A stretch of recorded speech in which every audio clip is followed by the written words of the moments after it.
I was born in 1984, and when I was little, I had a lot of nightmares. And is it any wonder? I grew up immersed in a simulated world of horror, guts, and gore. I read point horror books with glee. I loved Count Duckula and Grotbags, and got a kick out of the Stephen King movies that my brother showed me. Tim Burton created a whole generation of goths inspired by his style and twisted sense of humour. Jim Henson's creations dominated the fantasy genre, and the Addams Family gave the macabre a wholesome feel. Even the books read to us by our parents and teachers became nightmare fuel once presented in cinematic form. And the things that scare us are the things that make a lasting impression. They not only scare us, but they scar us. This video will list my top 10 traumatic moments taken from movies I watched as a child. I will not just be looking for scary scenes that spooked me out, but will instead focus on more cryptic or hypnotic moments that may have been designed to manipulate the mind, or at least depict a mind that is being manipulated. Let us now begin. Number 10. Pinocchio, Pleasure Island. Disney's 1940s movie Pinocchio has a twisted plot with perverse undertones. They never come back as boys, which hint at trauma-based mind control and human trafficking. A young boy who is told he is less than human is lured away to perform and then locked in a cage, at which point the film presents a terrifying moment in which Stromboli threatens Pinocchio. The image of a childlike marionette with an axe splitting through its naked body is deeply unsettling. But the most traumatic scene takes place at Pleasure Island, a place without rules or authority, and where delinquents can have their fill and run amok. That is, until they transform into donkeys and are sold to the salt mines and circuses. Pinocchio is befriended by a boy called Lampwick, who encourages him to smoke and drink, but Pinocchio is scared straight after witnessing Lampwick's terrifying transformation. Mama! Hearing the boys cry out for their mother made this scene all the more distressing. I want to go home to my mama! Number 9. Labyrinth, the Fairies. To this day, Jim Henson's Labyrinth is still one of my favourite films. A fantasy world inspired by the works of M.C. Escher and Maurice Sendak, creator of Where the Wild Things Are. Full of weird and wonderful creatures, the story follows a Wizard of Oz style plotline, with Sarah acting as Dorothy, Jareth as the Wicked Witch/Wizard, and Hoggle, Ludo, and Sir Didymus representing the Scarecrow/Brain, Tin Man/Heart, and Lion/Courage. Strange and surreal moments are scattered throughout. The idea of stepping into the bog of eternal stench and being unable to wash away the vomit-inducing smell became the subject of many a childhood game with my siblings. The helping hands and their morphing faces would often haunt my dreams, but I found them to be more fascinating than scary. I always loved the masked ball scene, though looking back now, it seems reminiscent of an Eyes Wide Shut style party, similarly portrayed during Tim Burton's adaptation of Sweeney Todd. Unlike Lucy, however, Sarah escapes her destiny as a bag lady, but this scene, in which she temporarily forgets, made me ask myself, if this were to happen to me, would I notice? Or would I be stuck forever in a fake reality? Freaky, yes, but not exactly traumatizing. The Fairies, on the other hand, Yeah! We just had to have a good time! Sarah discovers these strange mutants bouncing around in the jungle. She is thrown amidst a heated and hypnotic song and dance, in which the Fairies remove their body parts, including heads and eyeballs. They rearrange themselves into unnatural and deformed beings and then attempt to do the same thing to Sarah. The dance was put together using puppeteers and green screens, which certainly created a unique effect. When I watched it as a kid, I just knew it was off and confusing, and it made me feel really claustrophobic, especially when the Fairies touch and grab at Sarah. When the scene came to an end, I felt a huge sense of relief, but during the scene itself, I found it impossible to look away. Number 8. Willy Wonka and the Chocolate Factory, The Boat Ride. Before Tim Burton's questionable interpretation, Gene Wilder led us through a world of pure imagination, which taught us all to be less like Augustus, Veruca, Violet and Mike, and more like Charlie Bucket. And although Roald Dahl disowned the 1971 movie, it will to me and many others always be how we remember the story of Charlie and the Chocolate Factory. Like most of Dahl's books, the storyline is more horror than fantasy, especially when viewed as a true-to-life story rather than allegorical tale. But the movie takes it one step further, giving off Clockwork Orange type vibes, which makes sense. Like Alex, the violent teenage hooligan, all of the children, excluding Charlie, fully embody specific delinquent behaviours. Alex is injected with drugs and forced to watch graphically violent films as a form of extreme aversion therapy. When the children enter the factory, they are made sign a long and cryptic disclaimer. They are then led into a small chamber, and after exiting through the same door from which they entered, they discover that their surroundings have changed. Before they enter, Wonka sets the dial to 100% pure. 99, 44, 100% pure. Just through the other door, please. It seems likely, given the circumstances, that the chamber they entered was filled with some sort of pure hallucinogenic gas. THC, perhaps, given the munchies that soon follow. Later, they are told to lick wallpaper featuring pictures of fruit. Edible paper featuring pictures of fruit sounds like tabs of acid to me, which would explain the warped sense of perception which follows. Each child systematically receives their own specific form of extreme aversion therapy, all of which are equally messed up. But the scene that gives us all a little taste of the Ludovico technique took place deep within a tunnel down the Chocolate River. After losing Augustus and his mother, the rest of the party board a boat manned by Wonka and the Oompa Loompas, speeding up to an incredible pace, at which point Wonka recites a creepy poem. There's no earthly way of knowing which direction we are going, whilst flashing images engulf the tunnel. Is it raining? Is it snowing? Is a hurricane a-blowing? Images include creepy crawlies, haunting faces, and a chicken being decapitated. Not a speck of light is showing, so the danger must be growing. Are the fires of hell a-glowing? Is the grisly reaper mowing? And when combined with the menacing dialogue and Wilder's gripping performance, Yes, the danger must be growing, for the rowers keep on rowing, and they're certainly not showing any signs that they are slowing. we realise that the Chocolate Factory was just a cover for a mind-controlled testing facility.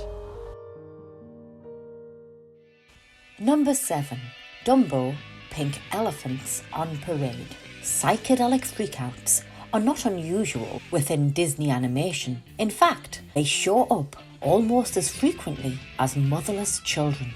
But even after 80 years, nothing has managed to compare to the absolute insanity contained within Dumbo. Mocked and shunned for his unusual appearance, the young elephant is taken from his mother, who is shackled and locked away for trying to defend her son. A mouse called Timothy promises to make Dumbo famous, but his circus acts fail, and he continues to be the butt of everyone's jokes. After one humiliating performance, Dumbo gets upset, which gives him the hiccups, leading him to thirstily guzzle down what appears to be water contaminated with champagne, but what follows would suggest he's been indulging in more than just bubbly.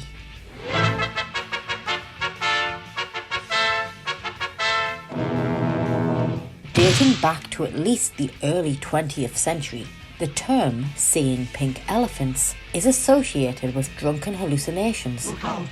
Look out, pink elephants on parade, here they come, hippity-hoppity. But the imagery contained within Dumbo's visions range from the mystic to the demonic. Chase 'em away, I'm afraid, need your aid, pink elephants on parade. It mesmerised me, drawing me in with its illuminated imagery, set to a black backdrop like a neon sign come to life, akin to the type of experiences brought about by hallucinogenics, sensory deprivation, and deep meditation, which many have used to take them on what they describe as a spiritual journey. These methods can also cause a phenomenon known as astral projection, in which the spiritual self detaches from the physical self, allowing the spiritual self to fly. Number 6. Beetlejuice, The Exorcism.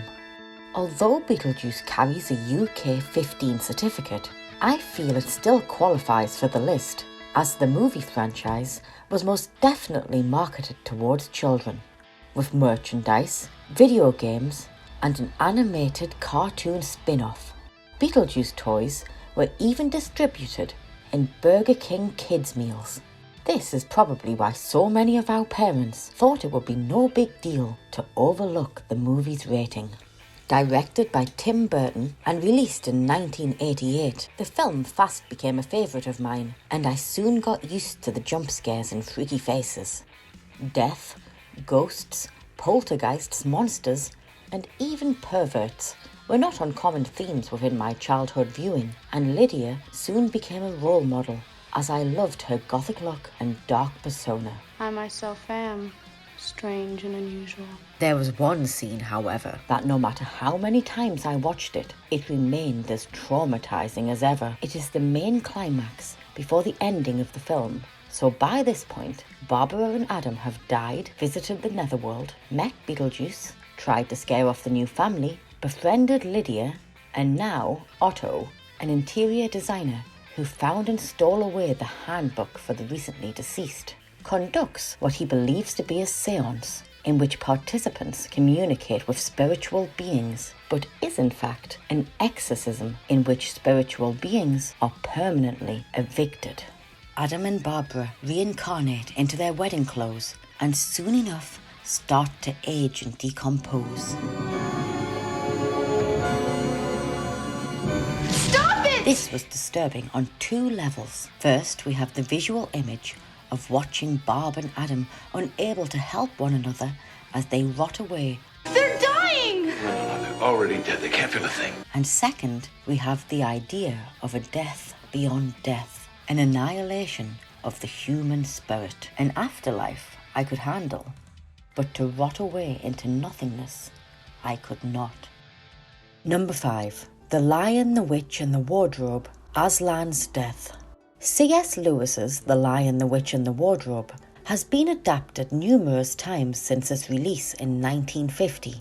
However, the version that sticks in my memory, and indeed my nightmares, is a 1979 animation directed by Bill Melendez. Its bleak style gives Narnia a nightmarish quality, and the children at times are almost zombie-like. Even Aslan appears more droopy than Majesty, although his voice was powerful, and I liked him a lot, which is why the events that follow left a deep and lasting scar. Many disturbing characters inhabit Narnia, including Mr. Tumnus the Fawn. Characters who lure away, hypnotise, and possibly even drug young girls are difficult to portray in a favourable light. However, this interpretation goes all out, making Tumnus a devilish red with a phallic nose. Worse still is the White Witch, who has a Cruella de Vil type temper and an army of ugly minions. Though she could conjure up chocolate and sweets, she oozed evil, and I hated Edmund for his actions that led to her deal with Aslan. It was obvious something bad was coming. Oh, children, children, why are you following me? The anticipation made it worse, amplified by the suspense-filled soundtrack and Aslan's depression. Are you ill, dear Aslan? No, I'm sad and lonely. Where was he going, and what deal had he made with the witch?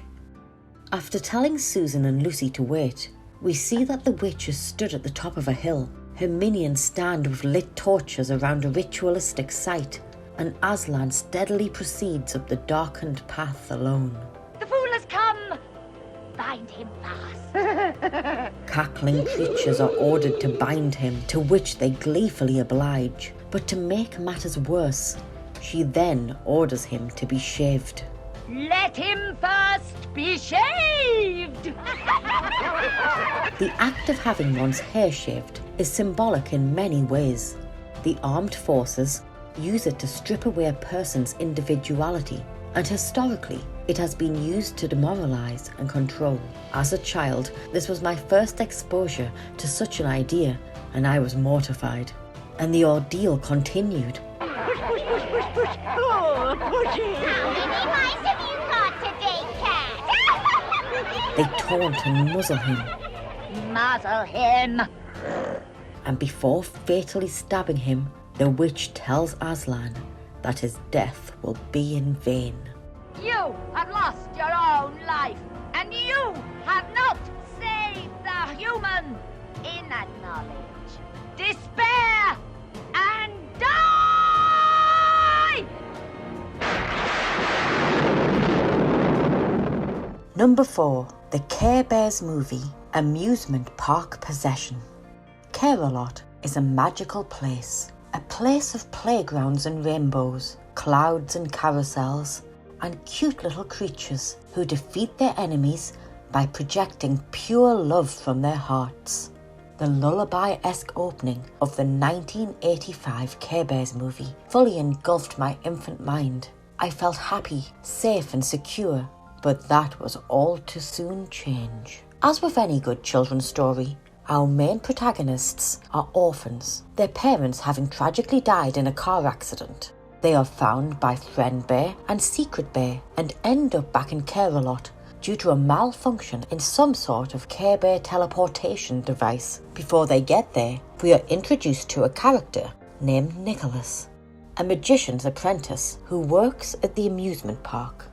Whilst unloading a trunk of goods for his master, he comes across an old and mystical book with a diary-type lock. When Nicholas unlocks the book, he releases an evil spirit who takes the form of a female face and begins to corrupt and manipulate him, beginning a quest to remove all of the caring from the world. The face itself was rather beautiful, in a Disney's Maleficent type of way, and her voice was sensually sinister. Go ahead. Open it. The book is not what scared me. It was rather the impact that it had on Nicholas. The possession made his skin pale with heavy bags beneath his eyes. He acted powerful, but his appearance was weak, for his power was not his own, but that of the book. Once the children have travelled through the Forest of Feelings, picked up the Care Bear cousins and defeated the spirit in various forms, they are able to get back to Earth and confront Nicholas. The chase scene that followed scared the hell out of me. First, there was the fairground setting, Run for cover, don't stop to look around, nothing to do but hide someplace where we cannot be found. complete with creepy clown faces. Next, there was the harrowing music.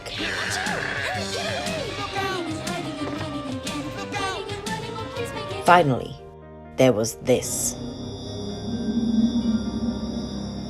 Where are they? Like I say, truly traumatizing. Number 3. The Witches, the Story of Erica. Many moments within the 90s adaptation of Roald Dahl's The Witches are scary. Other moments are terrifying. But there is one scene which still haunts me more than any horror movie ever could. The power of special effects, guts and gore pale in comparison to a powerful story. Luke, an 8-year-old boy, is visiting his grandmother Helga in Norway, and she is telling him all about witches. Real witches look like ordinary women. They wear gloves to hide their claws, wigs to hide their bald heads, and plain shoes to hide their tallest feet. They also have a purple tinge in their pupils, have large nostrils for sniffing out children, and blue spit, which they use as ink. What made a witch so scary was their ability to blend in and go undetected. Whilst Luke was learning about witches, Helga recites a story from her childhood in which her friend, a little girl called Erica, falls prey to the hands of a witch. The authentic setting, clothing and dialogue enhanced the story's credibility and made the whole thing seem very real. In most stories, children are captured by witches because they have strayed from the path and need to learn a lesson. However, Erica was a good little girl, out on an errand for her father, but she was close to home and there were people around. The lesson here is that there is no escaping a witch. Erica's father had recently purchased a painting featuring a farmyard scene, and shortly after Erica's disappearance, they noticed that the painting has changed. There, as if it always had been there, was Erica, locked in the painting. As if this wasn't chilling enough, the image moved into different positions. She was always just a figure, motionless in the painting. She seemingly carried out her life inside of the painting, imprisoned and alone. One day she'd be feeding the ducks, and the next day she'd be inside the farmhouse, looking out of a window. Creepier still was that she aged. The old woman that Erica had become, bent and frail in the painting. Until eventually, one day, Erica's image simply disappeared. One morning, she was gone. Number 2. Return to Oz, Mombi's Head Collection. Out of all of the films included on this list, Disney's Return to Oz has the most blatant references to mind control, and one cannot help but wonder what Disney intended to imply by including these sinister elements. The story is an adaptation of The Marvelous Land of Oz and Ozma of Oz, 2 of L. Frank Baum's books from his Oz series. Many people assumed it was a sequel to the popular 1939 Wizard of Oz movie starring Julie Garland. However, even though the plot did pretty much carry on where the other left off, the style and tone are very different, though it is interesting that both movies featured ruby slippers, which were in fact silver in Baum's novel. The film's opening quickly establishes there will be no singing and dancing, but instead a very large serving of trauma. Auntie Em is worried about Dorothy, who is finding it difficult to sleep and hasn't stopped speaking about Oz since the storm. As a last resort, she takes her to an asylum where she is put in a cell, strapped to a trolley and wheeled down a corridor into a room where they are waiting to administer electroshock therapy. The squeaking wheels of the trolley, flickering lights and echoing voices add terrifying attention to detail. I think we're almost ready. Tension builds as the storm rages outside, and the nurse flashes a sinister smirk. Luckily, as the machine starts up, there is a power cut and with the help of a mysterious girl, Dorothy is able to escape, but she then falls into a river and is washed away. When she awakes, she is back in Oz. The land of Oz and her friends within it have changed. Ruined relics are all that remain of the Yellow Brick Road and Emerald City. The Tin Woodsman and Cowardly Lion are now lifeless statues. Some strange creatures approach. First, we hear their squeaking wheels, foreshadowed earlier with the trolley. And then the screeching laughter. Beware of the wheelers.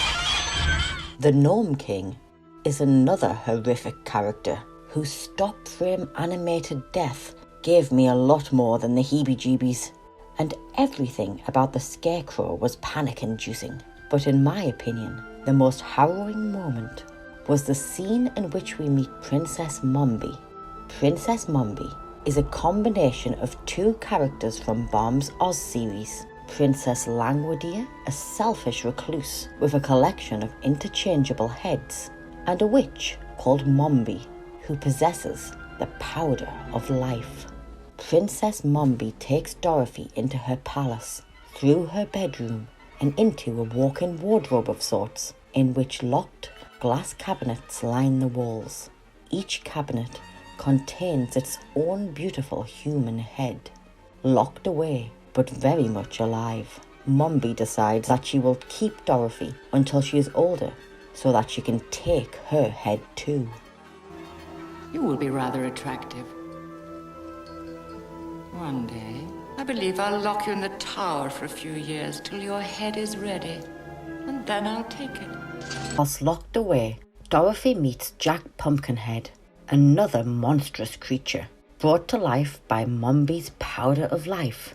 And once free, Dorothy heads to Mombi's room to steal said powder. The pristinely preserved, disembodied heads all sleep as Dorothy approaches Cabinet 31, the same number as her room in the asylum. When she opens it, we see Mombi's original head, the head of the nurse, who sounds the alarm.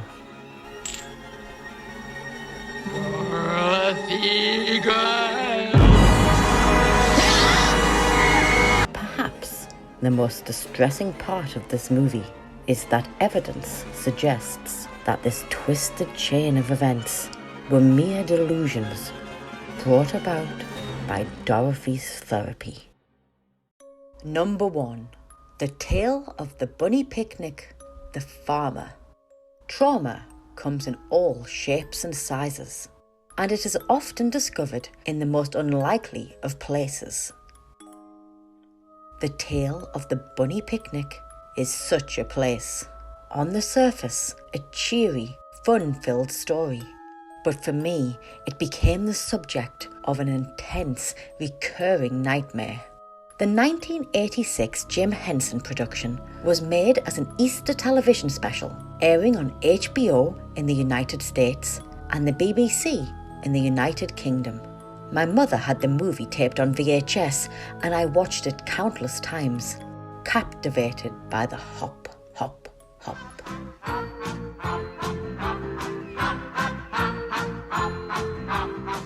The plot revolves around a community of bunnies who are celebrating their annual bunny picnic, focused mainly on the journey of a bunny named Bean, who is the smallest bunny within the colony.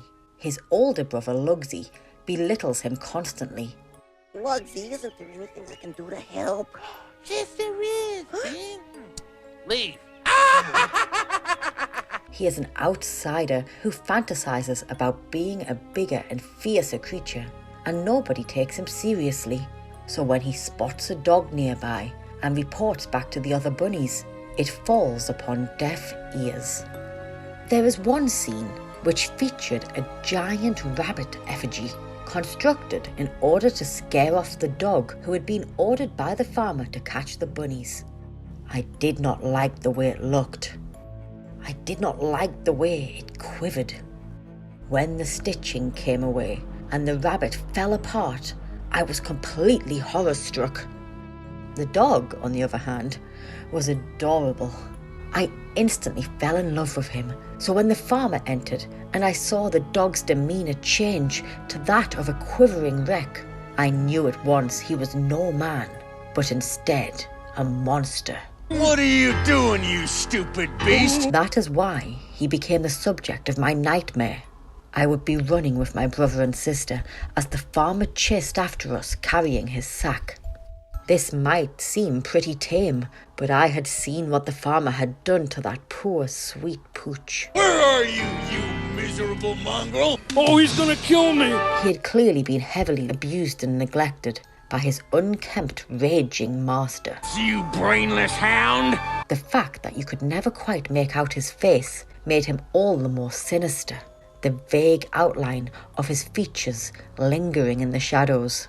His puppet hands on a human body made him look bloated and gross, and my imagination went wild with thoughts of what he could have done to make that pup so utterly afraid. Oh, help, what am I gonna do? Fear is a powerful method of control. This dog is left hungry and alone. No food until you've done it. He has no sense of identity, for you see, he was never even given a name. If you get rid of those stinking rabbits, I might even give you a name. No name, no home, no love. Just a life of servitude and fear. Luckily, the movie ended on a happier note. However, the day I first watched The Tale of a Bunny Picnic was the day I realised that there are people out there who will happily harm the innocent in an attempt to create souls as twisted as their own.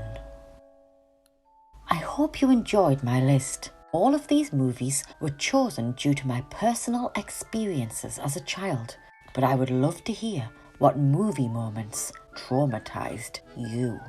Let me know in the comments, and like and subscribe for more content relating to mind control and synchronicity.